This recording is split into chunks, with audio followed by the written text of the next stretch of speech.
Hello, welcome to Local Edition. I'm Leslie Leyton. Well, voters say the County Board of Supervisors and some other elected officials should pay their own share of their contributions to their pension accounts. That's one of the things we're going to be talking about with Supervisor Todd Spitzer, along with other pension issues and budget-related issues here in the county. Welcome. Well, thanks for having me as always. You know, when I got elected to the Board of Supervisors, I said, hey, you got to lead by example.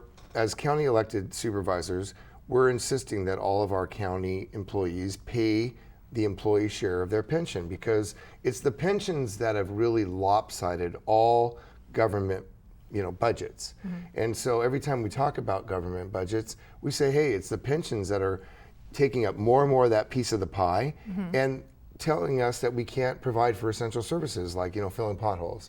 So by requiring the employees to pay for their pension, it's going to provide more resources so that we can actually run government. So in order to do that, I don't think that the electeds can say, hey, by the way, we're going to have a double standard. You're going to pay your pension, employee, but the electeds, because we make the decisions, we're not.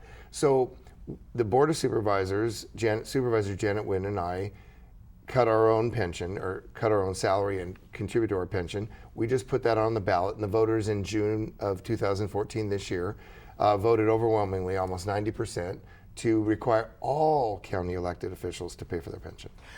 Some would say that elected officials don't need pensions at all because those positions elected are intended to be short-term, not long-term, and usually pensions are incentive for an employee to stick around for a long time. Well, I understand that, and this is how I support my family. I wasn't in the private sector. I was a prosecutor in this county, and I was a member of the state legislature.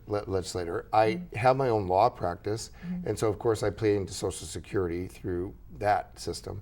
But this is, for some of us, we've been in this for a very, very long time, and I think we're good at it. The voters continue to elect us, and we enjoy the work.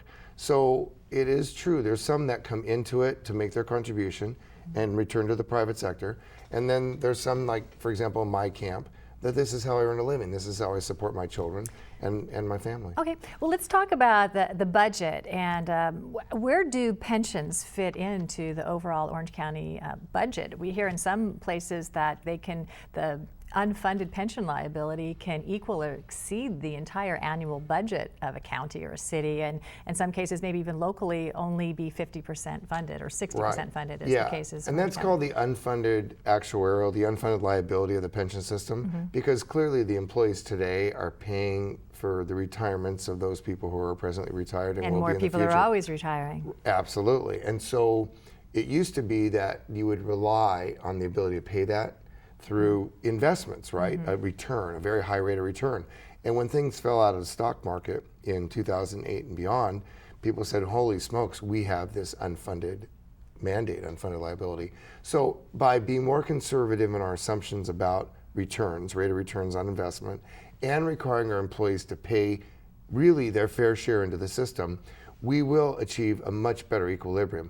The other good news is during this time since I've been back on the board, when I was on the Board of Supervisors the first time, we had the bankruptcy in 1994. We borrowed $1 billion to get out of the bankruptcy. That bankruptcy debt now is going to be paid back in the next year, so we'll be out of bankruptcy debt. And also, our credit rating for the county is done just outstanding. So I'm just very proud over the last 2 decades where Orange County has come. So Orange County in a much better position than in just a couple of years past. It's much better, but it doesn't mean we can just go back to the old days. We're all of us as elected officials are a lot smarter, and that's the good news. We're really good stewards of the public trust. Huge topic, and we'll have to talk just budget sometime. Absolutely. Thanks for being here, Todd Spitzer, and thank you for joining us. I'm Leslie Leyton.